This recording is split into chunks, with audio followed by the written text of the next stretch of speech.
La Ligue 1 va-t-elle connaître un coup d'arrêt avec les nouveaux droits télé? Après plusieurs mois de discussion, les droits télé de la Ligue 1 ont trouvé leurs acheteurs.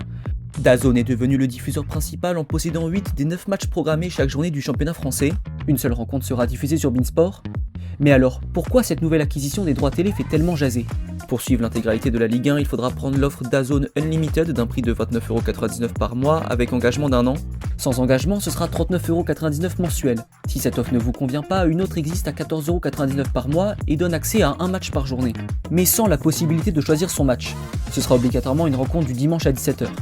Et ce n'est pas fini, car il reste le match possédé par beIN Sport. Pour le regarder, les fans de Ligue 1 devront s'abonner à la chaîne Qatari à un prix de 15€ par mois. Alors je rassure tout de suite les abonnés de Canal+, ces derniers ont trouvé un accord exclusif avec beIN Sport pour diffuser cette rencontre. Donc si vous avez déjà un abonnement à Canal+, vous aurez la possibilité de regarder ce match sans verser une somme supplémentaire.